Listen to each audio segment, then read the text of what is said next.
أكبر الله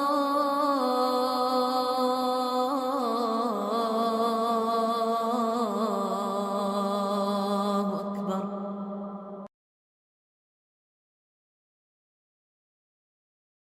أعوذ بالله من الشيطان الرجيم. بسم الله الرحمن الرحيم. اللهم انفعنا بما علمتنا وعلمنا ما ينفعنا وزدنا علما.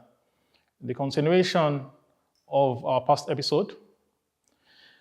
For the sake of Allah, if you think your journey is hard, also think of Salman al-Farisi. Now, Salman al-Farisi was sold to some Jewish guys upon his journey to the city of date palms. As I've told you earlier, that the last priest he was with told him that there's a prophet coming, and he's going to find that prophet in the city of date palms, and telling him those three signs that will make him recognize, identify that particular prophet. On Salman's journey, I also spoke about how he was sold, he was cheated by some group of Arab merchants who decided to sell him off as a slave to a Jewish person. The Jewish man also sold him off to one of his nephews from Banu Qurayza. And that nephew from Banu Qurayza was heading towards Yathrib, Medina, the modern day Medina. So, he took Salman al-Farisi along with him, and upon entering the city of Medina, Salman al-Farisi, he was meant to be sad as a slave that, oh, something bad has happened to me. But something more was in Salman's mind, was in his heart, that this is exactly the description that priest has mentioned to me. So he had this soft heart upon entering the city of Yathrib. He entered into the city of Yathrib and he began working for his master. He began working for his master. All these times, the Prophet ﷺ was still propagating his religion in Mecca. The people of Mecca, they have been committing so much havoc against the Prophet ﷺ, and Salman al-Farisi, he started hearing about them. Even during the Battle of Badr, the first battle of the Prophet ﷺ, Battle of Badr, Battle of Uhud, Salman al-Farisi was already in Yathrib, in Medina. But he was still under captivity, he was still under slavery. So he couldn't fight those battles. He heard about those battles, he knew about those battles, but they fought those battles and Salman wasn't there. So, by the time Salman al-Farisi, when he got to Yathrib, he mentioned that he was on top of the date tree when he saw the arrival of the Prophet ﷺ towards Kuba. Because the first place of the Prophet ﷺ, the first masjid that he built when he reached that city was the Masjid al-Quba that we find in Medina. So he said he saw the entrance and he had one of the nephews of his master that was calling his master, oh, somebody has entered the house and the Khazraj. I don't know what is wrong with them. There is going to be a curse on them because they have allowed the prophet, somebody who calls himself a prophet, to enter into the city. Because the house and the Khazraj, they were the biggest family, the biggest clan in the city of Medina during that time. So, they allowed the prophets in, and Salman al-Farisi, hearing this person talking about the prophet in such a manner, someone that he has been longing for, he quickly came down from that date palm and he went to his master, asking him, what happened? What happened? I heard something. The master looked at him. A slave talking to his master in such a manner. How bold are you? Then he gave him a dirty blow. Salman al-Farisi, go back to what you are doing. And he went back to what, there's nothing you can do. Then he went back to what he was doing. He had what he wanted to do in his mind. After a while, he had a chance to meet the Prophet ﷺ. He went right to the Prophet ﷺ, taking some certain dates with him as charity.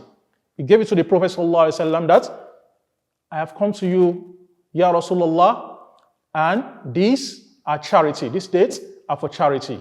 The Prophet ﷺ immediately he asked the companion that, oh, there's a charity here, and he never ate from the dates. Salman al-Farisi saw the first sign. He has seen the sign of the city of the date palm, and he has seen another first sign physically from the Prophet ﷺ. Now, after a while, he came back to the Prophet ﷺ that, oh, the Prophet of Allah, I have come to give you this as a gift. Some dates that he collated. The Prophet ﷺ ate from those dates and also gave the remaining to the companions. Then he has gotten those signs. He started being in the company of the Prophet ﷺ. It comes from time to time. It comes from time to time. And he wanted to see the third sign, but that's not easy. There was a companion who died, and they wanted to bury this companion. On their way to the burial, the Prophet ﷺ was wearing something like an ihram, something that has an up and down. So it was very hard for you to see what is there at his back. Salman al-Farisi was following the Prophet at the back, right at the bak. Was following the Prophet right at the back, and the Prophet noticed that someone is following me, and someone wants to see something. The Prophet ﷺ now released some part of his clothes. Seeing his back, Salman al-Farisi saw that sign. That sign is a physical sign on the Prophet ﷺ. And that is not the first time the Prophet ﷺ was doing that. He did that to some other companions as well. Even somebody from the Roman Empire, a bishop from the Roman Empire at that time, who wanted to know if he's truly the Prophet. The Prophet ﷺ did that to him as well. So he did this from a Pharisee, saw this. He started crying and held the Prophet. He held the Prophet. Prophet ﷺ said, oh, Salman, what is your story? Come to the masjid and tell us your story, because he knows definitely this person I'm seeing, he has a long story to tell. For you to come to this conviction that, oh, I have to check this, so, and so.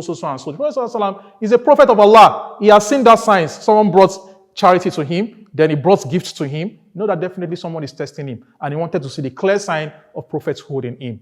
Salman al-Farisi came to the masjid. He met with the other companion. The Prophet introduced him, and he mentioned all the stories I was talking about.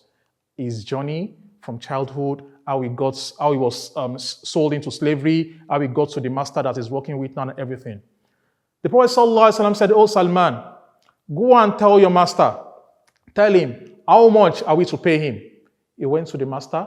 The master doesn't want to leave because hardworking Salman. The master said, what I want from you is 300 date trees. Those trees, they must, germinate, and they'll be yielding fruits, date fruits. And this thing is going to take about 5 to 10 years before happening. That's 300 of them. Secondly, I want 40 grams of coin. 40 grams of coin. Very ridiculous. Something exorbitant that nobody can afford. The Prophet ﷺ, Salman went back to the Prophet ﷺ. The Prophet ﷺ started a fundraising for Salman.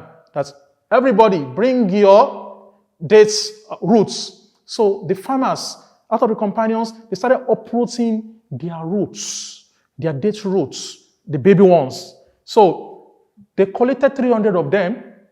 The Prophet ﷺ, he told Salman that let us go. They went there. Salman, dig up the holes, 300 holes. You are going to do the work here. After doing that, the Prophet ﷺ, with his own hands, put those roots inside those holes. He dig them, put them inside those holes, and each hole, the Prophet ﷺ was saying a supplication. He was saying this supplication, he mentioned this supplication to all the 300 roots. One of the mu'jizat of the Prophet ﷺ, in just few months, they rose and they started yielding date palms. Now, the 40 grams of coin, silver, how are we going to get that?